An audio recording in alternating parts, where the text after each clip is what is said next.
یہاں پہ ہمارے جہلم شہر میں بھی بعض جگہ نا وہ ایک ایکس تنظیم تھی تکفیری پارٹی دیوبند مکتبہ فکر کی، جنہوں نے دیوبندیوں کی کافی بدنامی کروائی، اور میں اکثر کہتا ہوں کہ اگر تبلیغی جماعت نہ ہوتی تو دیوبندیت کی کمر توڑ دی تھی اس جماعت نے، کردم ہو چکی ہے۔ انہوں نے مختلف جو سرکاری بورڈ تھے نا، ہاسپٹل کا بورڈ ہو گیا، تھانوں کے بورڈ لگے ہوتے ہیں روڈ کے کنارے، ان کے اوپر بھی اللہ مولا رات کے وقت نہ آ کے نہ پینٹ پھیر دیا، ہوتا ہے نا وہ سانچہ رکھ کے اوپر پینٹ مارا تو اللہ مولا لکھا گیا۔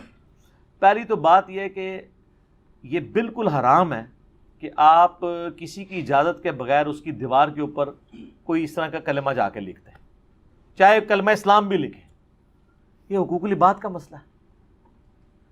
اور پھر سرکاری جو تنصیبات ہیں وہ سنی شیعہ تو نہیں ہوتی، تھانہ سنی اور شیعہ نہیں ہوتا، جیسے میں نے کہا درود سنی اور شیعہ نہیں ہوتا، اور سید بھی سنی اور شیعہ نہیں ہوتا، تو تھانے سنی شیعہ تو نہیں ہوتے، ہاسپٹل سنی شیعہ تو نہیں ہوتے، وہاں پہ جا کے ان کے بورڈز کے اوپر یہ لکھنا، تو یہ مطلب آپ عجیب و غریب کام کر رہے ہیں۔ پھر وہ آ کے شیعہ پھر وہ آ کے علی مولا لکھ جاتے تھے، ٹھیک ہے، اللہ مولا اور ہے، علی مولا اور چیز ہے، یہ دونوں الگ چیزیں ہیں۔ مولا کا لفظ عربی زبان کے اندر اللہ کے لیے بھی استعمال ہوا ہے، نبی صلی اللہ علیہ وآلہ وسلم کے لیے بھی استعمال ہوا ہے، اہل بیت کے لیے بھی استعمال ہوا ہے، صحابہ کے لیے بھی استعمال ہوا ہے، فرشتوں کے لیے بھی استعمال ہوا ہے، لیکن یہ اپنے کانٹیکسٹ میں بتائے گا کہ یہاں پر مولا کا معنی کیا ہے۔ جس طرح سورۃ البقرہ میں انت مولانا فانصرنا علی القوم الکافرین، تو ظاہر ہے یہاں سے تو مولا سے مراد مشکل کشا ہے، وہ تو صرف اللہ ہے، ایاک نعبد و ایاک نستعین، توحید پہ کوئی کمپرومائز نہیں ہے۔ سورۃ النمل کی آیت نمبر 62 ہے نا، امن یجیب المضطر اذا دعاہ، بھلا بتاؤ تو کون ہے جو مصیبت اور پریشانی میں گھرے ہوئے شخص کی فریاد کو سنتا ہے، وَيَكْشِفُ السُّوءَ، اور تم سے برائی کو تکلیف کو دور کرتا ہے، وَيَجْعَلُكُمْ خُلَفَاءَ الْأَرْضِ، اور تمہیں زمین پہ اگلوں کا خلیفہ کرتا ہے، یعنی تمہارے باپ دادا کے بعد تمہارے مرنے کے بعد تمہاری اولاد کو۔ اِلَٰهٌ مَّعَ اللَّهِ، کیا اللہ کے ساتھ بھی کوئی اور الہ ہے جو تمہاری تکلیف دور کرے؟ قَلِيلًا مَا تَذَكَّرُونَ، بہت کم لوگ ہی نصیحت حاصل کرتے ہیں۔ تو اللہ نے قرآن میں واضح فرما دیا کہ اللہ کے سوا جس شخص کے بارے میں تمہارا یہ عقیدہ ہے وہ تمہاری مصیبت و پریشانی دور کرے گا، تو گویا اسے تم خدا مان رہے ہو۔ اس کو میں نے بڑی آسان مثال سے سمجھایا کہ بارش کون برساتا ہے؟ اللہ۔ ڈیوٹی کس کی ہے؟ فرشتوں کی۔ تو بارش فرشتوں سے مانگیں گے یا اللہ سے؟ فرشتوں سے مانگیں گے تو مشرک ہو جائیں گے، اللہ سے مانگیں گے، وہ اللہ کی مرضی، فرشتے بھیجے، جنات بھیجے، کوئی بزرگ بھیجے، ہوا بھیجے، بزرگوں کو، انبیاء کو، جنات کو، فرشتوں کو، صحابہ کو، اہل بیت کو پکار نہیں سکتے مدد کے لیے۔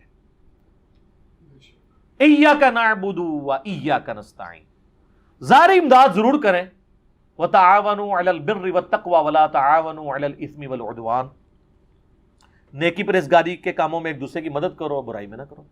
میں آپ سے کہتا ہوں مجھے پانی پلا دیں، بالکل ٹھیک ہے، لیکن آپ بغداد میں دفن ہے قبر کے اندر، میں کہتا ہوں پانی پلا دیں، ایاک نستعین کی وائلیشن ہو جائے گی، کیونکہ آپ دعا کے لیے پکار رہے ہیں، وہ اللہ کی خصوصیت ہے۔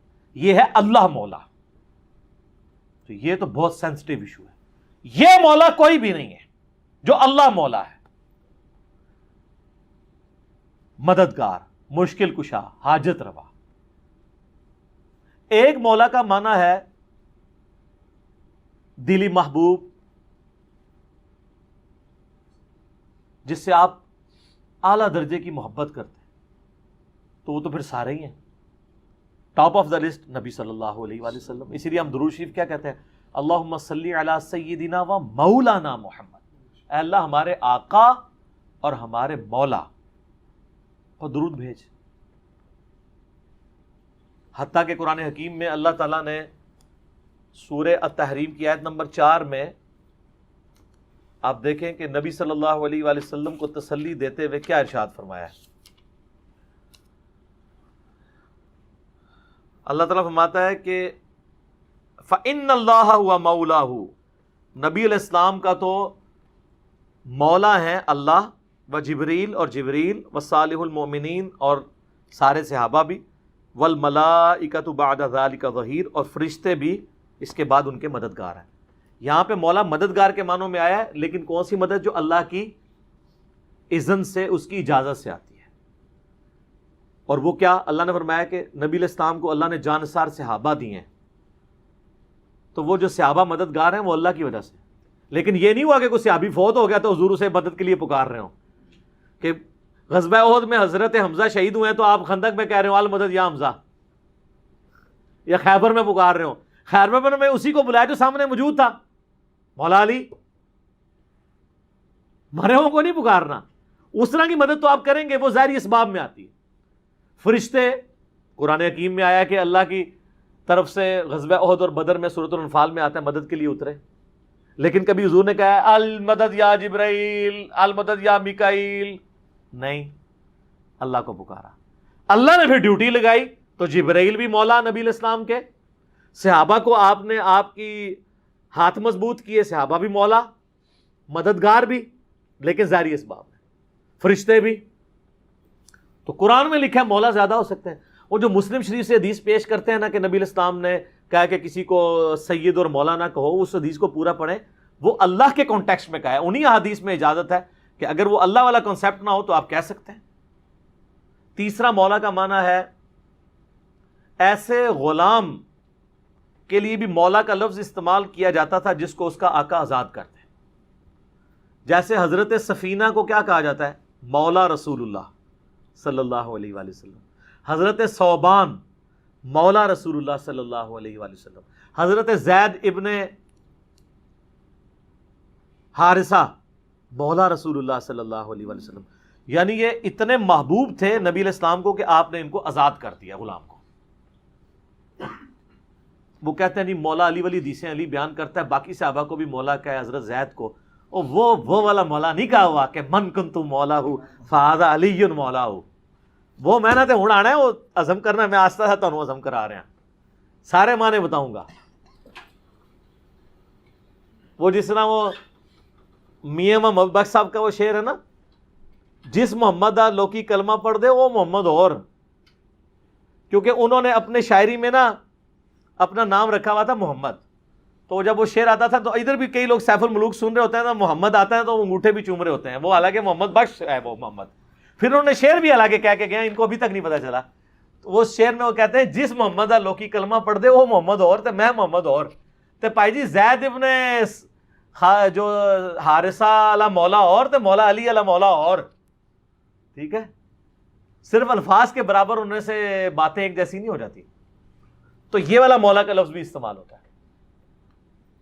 پھر ایک اور مولا ہے، اور وہ ہے پشت پناہ کے، آقا کے، سرپرست کے۔ یہ والا جو معنی ہے نا،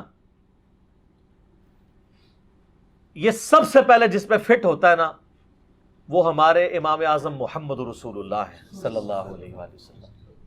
قرآن میں ہے سورہ الاحزاب کی آیت نمبر 6 میں، النبی اولا بالمؤمنین من انفسہم وازواجہ امہاتہم۔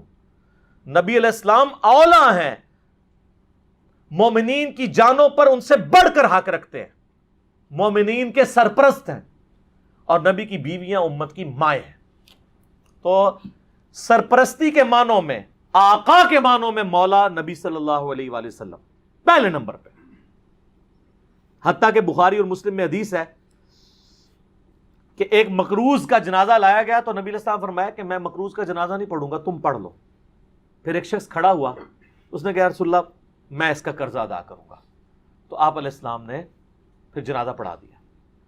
اسی حدیث میں آگے آتا ہے، وہ صحابی کہتے ہیں کہ جب نبی علیہ السلام کو اللہ نے مالی طور پر وسعت دی غزوہ خیبر کے بعد، اس کے بعد اگر کسی کا جنازہ آتا تھا نا تو آپ علیہ السلام یہی آیت تلاوت کرتے تھے، النبی اولا بالمؤمنین من انفسہم، اور پھر آپ کہتے تھے میں سب سے بڑھ کر سرپرست ہوں، اس مقروض کا جنازہ، اس کا جنازہ پڑھنے سے پہلے قرضہ میں اتاروں گا۔ پیچھے سرپرستوں کا کام ہے نا اتاریں، وہ رسا کا۔ تو آپ فرماتے تھے یہ جو فوت ہوا اب یہ میرے بچوں کی جگہ ہے، میں مال غنیمت سے اس کا قرضہ اتاروں گا. تو اس بخاری مسلم کی حدیث کے تحت نبی علیہ السلام اپنے آپ کو سرپرست کہتے تھے باقیوں کا. تو یہ جو پھر آیت ہوئی النبی اولیٰ بالمؤمنین من انفسہم، اس کا مطلب کیا ہوا؟ نبی علیہ السلام آقا ہیں، سرپرست ہیں یا ولی ہیں. شیعہ ولی کا لفظ استعمال کر لیتے ہیں سارے مومنین کے. یہ آپ نے یاد رکھنا ہے، بھولنا نہیں ہے، کیونکہ میں آپ کو اب اگلی بات بتانے لگا ہوں کہ نبی علیہ السلام کے بعد پھر اس امت میں جس کو مولا کا لقب ملا ہے نا، ان معنوں میں وہ مولا علی ہیں رضی اللہ تعالیٰ عنہ وعلیہ السلام وکرم اللہ وجہ الکریم. اور وہ غدیر خم کی حدیث ہے، صحیح مسلم میں اوپر تلے 4 حدیث ہیں، 6225 سے 6228 تک. نبی علیہ السلام نے حجۃ الوداع سے واپسی پہ مکے اور مدینے کے درمیان خم نامی گاؤں میں خطبہ دیتے ہوئے فرمایا، اے لوگو آگاہ ہو جاؤ، میں بھی ایک انسان ہوں، قریب ہے کہ اللہ کا قاصد یعنی موت کا فرشتہ آئے اور میں اس کی دعوت قبول کر لوں. میں اپنے بعد تم میں 2 بھاری چیزیں چھوڑ کے جا رہا ہوں. ان میں سے پہلی بھاری چیز اللہ کی کتاب ہے، اس میں ہدایت ہے، اس میں نور ہے. اللہ کی کتاب اللہ کی رسی ہے، تم اسے پکڑو، اپنا تعلق اس کے ساتھ مضبوط کرو. جو اسے پکڑے گا وہ ہدایت پہ ہوگا، جو چھوڑ دے گا گمراہ ہو جائے گا. اور دوسری بھاری چیز میرے اہل بیت ہیں، میں اپنے اہل بیت کے معاملے میں تمہیں اللہ کا خوف دلاتا ہوں، میں اپنے اہل بیت کے معاملے میں تمہیں اللہ کا خوف دلاتا ہوں، میں اپنے اہل بیت کے معاملے میں تمہیں اللہ کا خوف دلاتا ہوں. 3 دفعہ نبی علیہ السلام نے فرمایا. اس لیے آپ صحیح مسلم میں یہ حدیث 6225 سے 8 تک 4 حدیث کے اوپر باب پتہ کیا ہے؟ فضائل مولا علی. حالانکہ اس میں مولا علی کا کہیں نام ہی نہیں ہے.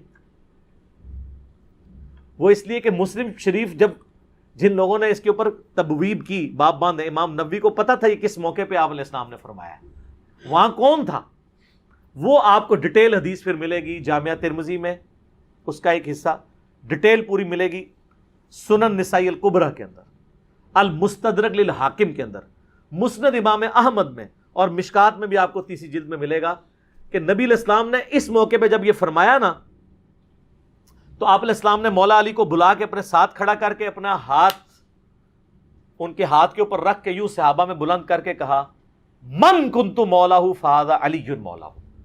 اور اس سے پہلے آپ علیہ السلام نے سورہ احزاب کی آیت نمبر 6 تلاوت کی، النبی اولیٰ بالمؤمنین من انفسہم. نبی سرپرست ہیں، حق رکھتے ہیں جانوں سے بھی بڑھ کے امتیوں کے اوپر. کیوں؟ امتیوں کا کام ہے کہ نبی کو بچانے کے لیے اپنی جان دے دے. اتنا حق ہے، اپنے ماں باپ اولاد سب سے بڑھ کے عزیز سمجھنا ہے، جو بخاری مسلم میں حدیث ہے. سب سے زیادہ حق رکھتے ہیں. یہ آیت آپ نے تلاوت کر کے کہا کہ میرے صحابہ کیا تم میرا حق ولایت یا حق سرپرستی اپنے اوپر تسلیم کرتے ہو؟ سب نے کہا بلا یا رسول اللہ. کیوں؟ تو آپ مجھے بتائیں، آپ تمہید تو یہ بنا رہے ہیں حق ولایت والا، سرپرستی والا. تو طارق جمیل صاحب نے جب مولا کا ترجمہ یہ کر دیا تو سارے پنجے جھاڑ کے ان کے پیچھے پڑ گئے. کہتے ہیں اپنی طرف سے کہاں ہے؟ نبی علیہ السلام کہہ رہے ہیں النبی اولیٰ بالمؤمنین من انفسہم. نبی علیہ السلام اس کا ترجمہ کر رہے ہیں کہ میں سرپرست ہوں سارے مومنین کا. تو آپ نے جب یہ آیت تلاوت کی سب نے کہا بلا یا رسول اللہ، کوئی شک نہیں. تو آپ نے پھر فرمایا من کنت مولا ہوں، پھر جس کا سرپرست اور آقا اور مولا میں ہوں، فعلی مولا ہوں، پھر علی بھی اس کا مولا ہے. اور پھر آپ نے اسی حالت میں کہا اے اللہ اس سے محبت رکھ جو علی سے محبت رکھے، اور اس سے دشمنی رکھ جو علی سے دشمنی رکھے. اور سر اس سے بڑھ کے تو مسلم کی حدیث ہے 240، علی سے محبت نہیں رکھے گا مگر مومن، علی سے بغض نہیں رکھے گا مگر منافق. پھر جو فضائل صحابہ احمد بن حنبل کی کتاب میں جو 2 حدیثیں ہیں مولا علی سے موقوفاً کہ انہوں نے فرمایا کہ میری وجہ سے 2 فرقے گمراہ ہو جائیں گے اور 2 فرقے دوزخ میں چلے جائیں گے، ایک میری محبت میں غلو کر کے اور ایک میری دشمنی میں. تو محبت میں غلو کرنے والے تو سارے کہتے ہیں وہ رافضی ہیں، تو یہ دشمنی میں غلو کرنے والے کون ہیں؟ خود ہیں یہ جو یہ بیان کر رہے ہوتے ہیں، اس لیے وہ چھپا جاتے ہیں. ٹھیک ہے، اللہ معافی دے. آپ اور شہزاد بھائی نے جڑا سنایا سی، ہمارے ایک شہزاد بھائی ہیں نا، تو وہ ایک اہل حدیث بھائی کو نا یہ حدیث سنا رہے تھے. تو انہوں نے کہا ہاں بالکل بالکل. اچھا، اس نے آگے سے سوال کر لیا کہ یہ جو دشمنی کرنے، جو محبت کرنے والے ہیں وہ تو یہ شیعہ رافضی ہیں، تو یہ جو دشمنی میں بغض رکھنے والے یہ کون ہے؟ تو انہوں نے کہا یار آپا اسی لوگ آؤں. تو دیکھ لیں آپ مولا علی آپ کہہ دیں تو چڑ سارے پنجے جھاڑ کے نکل لیے مولانا طارق جمیل حافظہ اللہ تعالیٰ کے خلاف. کتنی بڑی پرسنالٹی ہے, انہوں نے خیال بھی نہیں کیا. انہوں نے کہا طارق جمیل گمراہ ہو گیا, اس لیے طارق جمیل صاحب نے بھی ان پہ 4 تکبیریں پڑھ دی ہیں. ان کو بھی پتہ چل گیا کہ یہ لوگ تو یعنی سچائی کو قبول نہیں کریں گے. تو یہاں مولا کا معنی سرپرست ہے. پھر وہ کلپ چڑھائے ہوئے بڑے بڑے مفتیوں نے, وہ کہتے ہیں جی آگے الفاظ پڑھیں, آگے لکھا ہے اے اللہ اس سے محبت رکھ جو علی سے محبت رکھے, اس سے دشمنی رکھ جو علی سے دشمنی رکھے. تو اس کا مطلب ہے کہ یہ مولا کا معنی تھا دلی محبوب. اور پیچھے پڑھو, پیچھے ہے النبی اولا بالمؤمنین من انفسہم. سمجھ آئی؟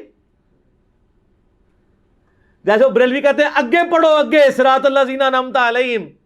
اسی کہنا پیچھے پڑھو, پیچھے ایاک نعبد و ایاک نستعین.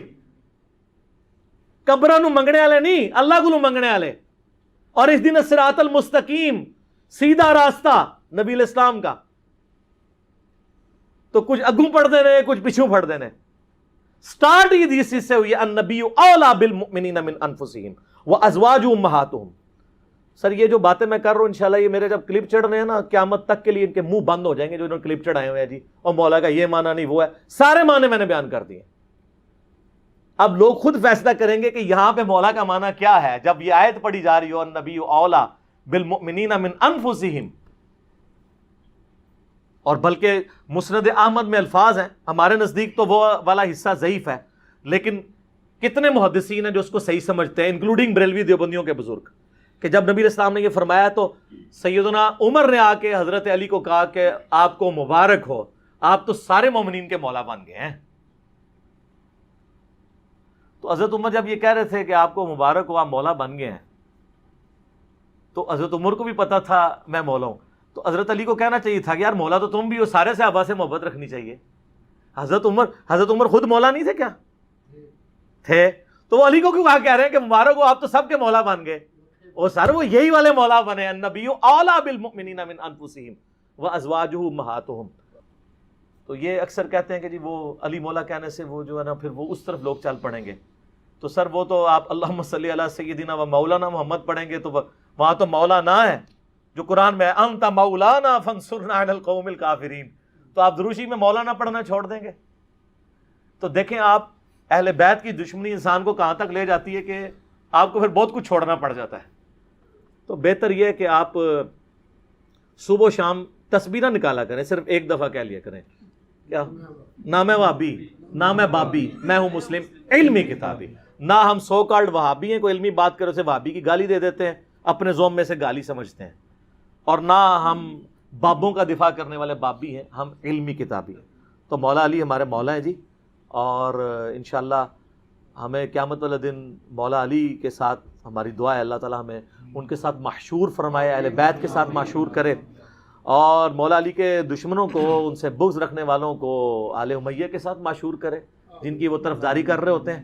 ٹھیک ہے, تاکہ ان کو کہتے ہیں بیان نہیں. وہ ایک اہل حدیث عالم مجھے کہنے لگے کہ یار وہ کٹر ناس بھی تھے, پھر بعد میں جب وہ چینج ہوئے 60+ ایج ہے, کہتے ہیں میں نے جمعہ پڑھایا تو میرے ماموں بھی تھے جو اہل حدیث عالم تھے. یہ اہل حدیث کا حال ہے, دیوبندی بریلوی تو بیچارے بالکل ہی گئے گزرے ہوتے ہیں علمی طور پہ, پھر بھی اہل حدیث کی اپروچ پھر بھی علمی ہے, قرآن و حدیث سے شغف ہوتا ہے.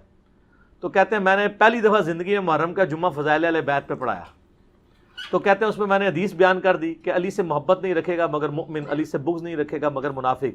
تو میرا جو ماما جو عالم تھا مجھے کہنے لگا اے حدیث کتنے لکھی ہے؟ تو میں نے کہا مسلم شریف میں. کہتا لکھی ہوئی سی تو ضروری تری سی کہ بیان بھی کیتی جاندی, کہ اگر لکھی ہوئی تھی تو ضروری تھا بیان بھی کرتے. یہ سر لٹمس ٹیسٹ ہے. کسی جو کہتا ہے نا مجھے اہل بیت سے بڑی عقیدت ہے, نہیں ہم صحابہ کا بھی احترام کرتے ہیں اہل بیت کا, آپ اس کو ایک میسج کر دیں علی سے محبت نہیں رکھے گا مگر مومن, علی سے بغض نہیں رکھے گا مگر منافق, تو آپ اس کے رسپانس سے چیک کر لیجئے گا وہ کتنی محبت کرتا ہے. لیکن یہی آپ جعلی حدیث بنا لیں کہ ابو بکر عمر عثمان سے مومن ہی محبت رکھے گا اور اس سے دشمنی منافق ہی رکھے گا, آپ کو کچھ بھی نہیں کوئی کرے گا. آپ کسی اہل حدیث کی مسجد میں یہ وائٹ بورڈ پہ حدیث لکھ کے لگا دیں علی سے محبت نہیں رکھے گا مگر مومن, علی سے بغض نہیں رکھے گا مگر منافق, تو آپ دیکھیے گا پھر شام تک وہاں پہ گڑبڑ شروع ہو جائے گی کہ کوئی شیعہ لکھ گیا. اور حضرت ابو بکر کے لیے جعلی بنا کے لکھ دیں کوئی تکلیف ہی نہیں ہوگی. آپ کو میں بتا رہا ہوں مینٹالٹی کیسے بنائی گئی ہے. تو جب جو بیماری ہوتی ہے نا اسی کا علاج ہوتا ہے. مجھے کہتے ہیں آئے دن ہر لیکچر میں رفع الیدین کا ذکر کرتا ہے, کبھی سورہ فاتحہ کی کوئی تلاوت کر دیا کرے, کوئی اتحیات سنا دیا کرے. بھئی جس میں مصیبت پڑی ہوئی ہے اسی کا ذکر کروں گا نا. فاتحہ تو پڑھ رہے ہیں, اتحیات بھی پڑھ رہے ہیں, چھوڑا رفع الیدین ہوا ہے تو میں رفع الیدین پہ زور دوں گا نا. یہاں پہ بھی سنیوں نے جو چھوڑا ہوا ہے میں نے اسی کے اوپر ہی زور دینا ہے نا. حضرت ابو بکر عمر عثمان سے تو کوئی سنی بغض نہیں رکھتا. مسئلہ یہاں پہ ہے. وہ کہتے ہیں ہم انکاری تو نہیں حضرت علی کی شانوں کے, ہم کہتے ہیں انکاری کا مسئلہ نہیں ہے, آپ اقراری نہیں ہیں. ہم کب کہہ رہے ہیں آپ انکاری ہیں؟ جتنے شد و مت سے آپ باقیوں کے لیے اقرار کرتے ہیں مولا علی کے لیے بھی کریں, ان کے اوپر بھی کانفرنسز کروائیں. آپ تو محرم کے 4 کے 4 جمعے جو ہیں شیعہ کے خلاف پڑھا جاتے ہیں, اہل بیت کے فضائل کا ذکر ہی نہیں کرتے, اور جو زیادہ ذرا بدبخت ہیں وہ فضائل یزید پہ پڑھا دیتے ہیں. تو پھر اہل بیت کی باری کب آئے گی؟ خود آپ نے ان کو ان کے کھاتے میں ڈال دیا ہوا ہے. خیر اللہ کا شکر ہے, اب تو میں یعنی سیٹسفائی ہوں. اتنا کچھ کام یوٹیوب حفظہ اللہ تعالی اور گوگل دامت برکاتہم عالیہ اور فیس بک مدہ ذلہ اور آیت اللہ واٹس ایپ, اللہ کی نشانیوں میں سے ایک نشانی ہے سر. واٹس ایپ بہت بڑی نشانی ہے. سیکنڈز میں لاکھوں لوگوں تک آپ کا میسج پہنچتا ہے. تو ان 4 حق 4 یار یہ جو اللہ نے دیے ہیں ہمیں, گوگل, یوٹیوب, فیس بک, واٹس ایپ, یہ اللہ نے جو ہمیں دیے ہیں نا جی, اس کے ذریعے اللہ کا شکر ہے کہ ساری گمراہیوں کا خاتمہ ہو رہا ہے الحمدللہ. ٹھیک ہو گیا. اللہ تعالیٰ سے دعا ہے جو حق بات میں نے کہی اللہ تعالیٰ ہمارے دلوں میں راسخ فرمائے. اگر جذبات میں میرے منہ سے غلط بات نکل گئی اللہ تعالیٰ ہمارے دلوں سے معاف کر دے. سبحانک اللہم و بحمدک اشہد ان لا الہ الا انت استغفرک و اتوب الیک وما علینا الا البلاغ المبین.